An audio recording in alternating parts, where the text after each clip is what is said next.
So, in this lesson, we're going to be talking about negotiating and due diligence, right?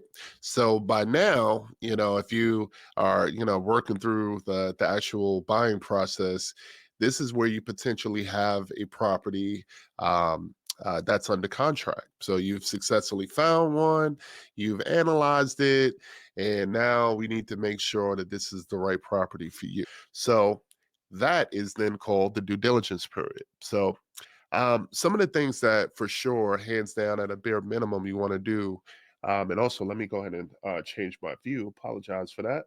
Um, Hands down, what you want to do during this period at bare minimum is a home inspection. Now, what I want to tell you, the home inspection is going to be very generic, very generic. And I want to tell you also that I've never seen a home inspection that was squeaky clean. Like really, like I've even seen new constructions that have new home inspections and they find things, right? So don't be freaked out when you see a whole laundry list of items. It is a home. It has things that will deteriorate over time, right? The thing is, there's going to be some immediate things that needs to be addressed. There's some midterm things that need to be addressed, and then you have some long-term things. And then as you jot down all these different things, you can pretty much decipher if it's worth it for you to actually invest in the property. The things you want to make sure that you're aware of is like immediate, like especially safety items, immediate items that need to be addressed, right? So what I noted here is that the home inspection ensure access. Oh, excuse me. So the home inspection, again, hands down.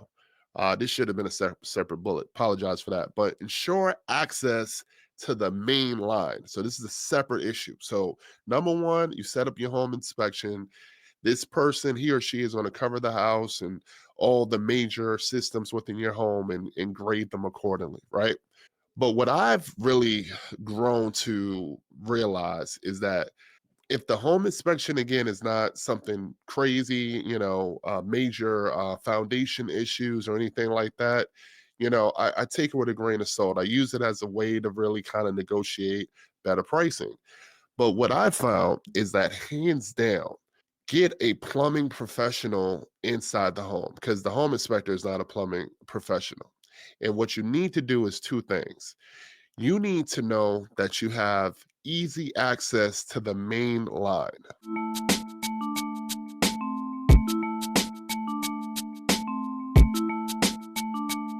I'm going to tell you what happened to me. One of these homes that was turnkey, it was so turnkey that the crew covered access to some, essential plumbing. But also, I uncovered that in the same home, that the only access to the main line was through the actual toilet.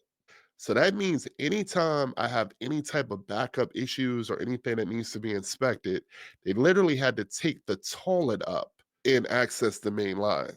That is ridiculous. So what I had to do is have the plumbing company come in and create a different entry point to allow access to the main line because who wants to actually take a toilet up every time to get to the main? It just wasn't to me. It wasn't efficient. Also, it's just a red flag for some safety issues as well. So that's number one. Where's the access to the main? Is it easy access to get to it? But number two, because people love snaking, they'll go snake a drain. Oh, you got back up, snake it. But the snake can only go so far. And this is a lesson learned, and I don't want you guys to experience that. What I recommend is to have a plumbing company come in and actually take their camera and go all the way through the main and inspect it from start to finish to see the condition of the actual line itself. Is there any, excess buildup? Is there any damage to the line? Those are things that might not immediately be visible because you'll see the running water. See everything is going through perfectly fine, or you might be able to snake it and you say, "Oh, okay, everything's back to normal." Do not do that. I'm going to tell you a story. So I had a property, still cash flowed well, And the tenant kept saying, "Hey, I'm having backup issues." I would send my guy out there to go. He would snake it, but it just became too crazy. It was like every other month he had to snake. And I had a conversation with the tenant. I said, "Hey, I'm really, getting concerned about the amount of times that I'm sending someone out there. Are you, by chance putting anything in there that, inside the line that shouldn't be there?" She promised me she didn't. So finally, I called the plumbing company with a camera, and it turned out that there was the clay, um, kind of I guess line material, like really deep down. Some of the actual line itself started to separate, and it was such an issue that it caused constant buildup, right? And fortunately for me, where the break was actually the responsibility of the city. So your home has a responsibility point, and then at some point it connects to the city. So fortunately, where the issue was a city issue, and we were able to inform the city, "Hey, we're having this. I have video that shows this is broken," and they took care of it pretty fast. But if I had done that on the front end, I would have saved so much money on snaking and going out and putting treatments and all this other stuff. So, what I found is that the number one ongoing maintenance issue typically stems from plumbing. So, get your plumbing inspected thoroughly before you sign the dotted line. And the easiest way to do that is to just have a company come out, have them inspect it, bring the camera in. It's going to tell you everything you need. So definitely do that. I know it's a lot, but it's so necessary. Also watch out for trees. So, my wife, she's a tree hugger. She loves trees.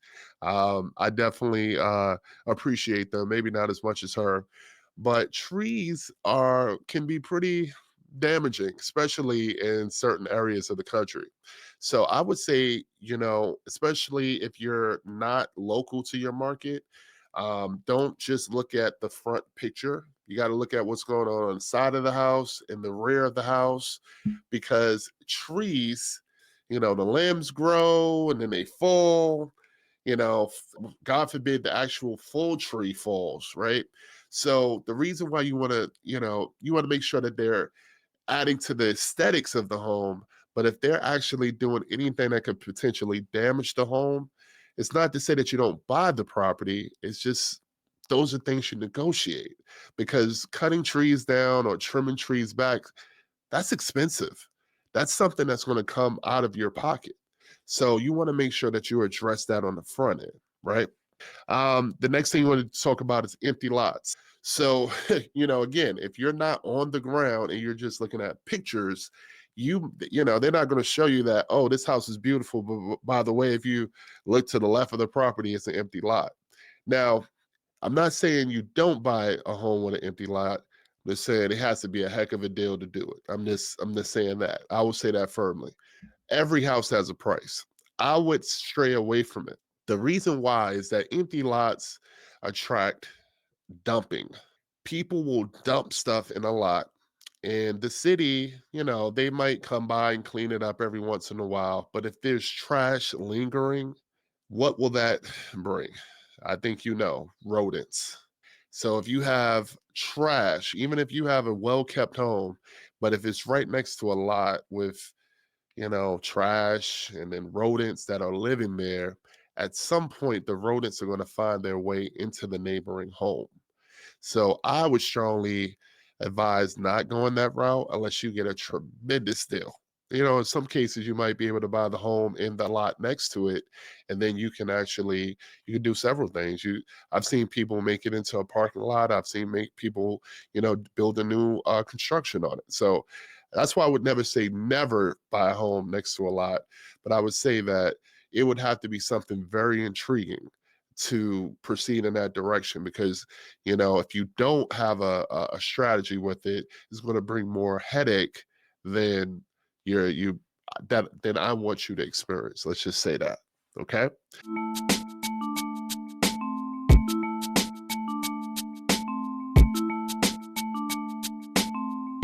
Um, Next, using Zillow Street View. So I'm gonna actually exit out of this because I don't know if everyone uses Street View effectively, right? So I'm going to give you an example. So let's X out of this, and I'm just going to search for a property. I want to search one of my properties here. And, so if you were looking for this property, you just find Street View. It's pretty easy. And what I like about using Street View is that you'll see here, you see this right here, it says see more dates. So the last time that this property was updated was June 2023. And but if you click on it, you can see that June 2023 and it goes as far back as October 2027, October 2007, excuse me. The reason why I like to do that is because I want to see how the home looked over years, because it'll tell me like if the home looked pretty decent for the last 10 years, 15 years, that means someone, took care of it. You know what I mean? It's gonna make me feel more confident, right? I also want to see how the neighborhood looked over that time period. It has the neighbors, the direct neighbors, the people across the street. How has this community looked over time? That it to me is a good indicator if, hey, I want to be a part of this community as well. So this is an actual home that I actually own. So this right here is June of 2023. So what I always do is, I want to see what the direct neighbors look like. So you can see, okay, this home over here looks good. This home over here looks good. I want to see what the street is. So this is a pretty busy street. I knew that. But it's right across the street from an elementary school. So this is an elementary school, and it has, so you see, yeah. So it's a nice elementary school right across the street. It's also on a bus line. So I knew if I purchased this property that, someone, even if they didn't have a car, that they would have easy access to get back and forth home. So then you kind of look around, you see all the homes pretty much look comparable. It's a tree lined street. This is a nice clean street. Okay. So that's what it looks like um pretty much today. It looked like it circled back to 2019 for some reason. Um let's start over. Let me refresh it. There we go. So if you wanted to say, well, okay, great, it looks great today. What did it look like 5 years ago? Okay, cool. So September 2018, how did it look? The neighbor's house still looks good. Street still looks clean. Elementary school still looks good. Well, what about 10 years ago? Same thing. Actually, you see, 10 years ago, I thought that was a for sale sign. So this is the property I have now. I guess they used to have awnings before, so I took those down and cleaned it up. Um, but you see what I'm saying? Like, this is what I would want you guys to do anytime you're looking for a property, or before even you sign an offer, but especially when you get to due diligence, you wanna look at the history of the property and see if there was anything that would suggest that the community was not in good shape or not being, well taken care of.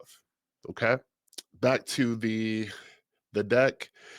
So use Zillow Street View and look at the property and surrounding areas for current and past state. We just did that. And ultimately, when it gets down to you've exhausted your due diligence period, it's anywhere typically between 7 to 10 days, or you can even ask for 14 days. It's really kind of, up to you and your realtor at that point to see if what they'll accept. But honestly, I ask for everything, you know. I have a full list of all the things that have immediate needs. I don't worry about the long term stuff, like, hey, immediate things, the trees, damaged door, any safety, anything that you feel like is immediate within a year. You need to pretty much jot down and you get an estimate for it. And let's just say it came up to $50,000. You ask for it, but you'll be prepared to negotiate, and do some combination of uh, not only off the purchase price, because off the purchase price is easy for them, but it's better for you when you also can get cash back as well. And the way you can do that is by asking for some of your closing costs to be taken on, because if you do that, then you don't have to bring as much to the table when you close. That's true cash, as opposed to saying, oh, my loan is going to be lower. Yeah, it's helpful long term, but short term, give me my true cash back. So you say, hey, Moses, you don't have to bring 10,000 to the table. You only have to bring 5,000. Now I got $5,000 with my new property that I can go say, okay, cool. I can go take care of those trees. You know what I'm saying? So you still get the ultimate sum of what you were supposed to get back. Like for that example, let's just say out of the 50,000, they say, well, I'll meet you halfway. Okay, cool. 20,000 off the purchase price, 5,000 toward the closing costs. Cool. You're still getting 25,000, but you're getting that 5,000 immediately that you don't have to bring to the table that you can use for some immediate repairs. So that's how you should look at it. But again, congratulations if you're at this point. You know, this is an exciting time. Um, I'm happy to say that I turned down more deals than I actually purchased. And at the time when you go through the process, you want to close it. You want to knock it out. But real estate is not like stocks. You can't easily get rid of it, you know? So do not feel compelled to move forward with a deal if it doesn't feel right. So that's why you have me. And I hope this lesson made sense, and keep on going with your journey.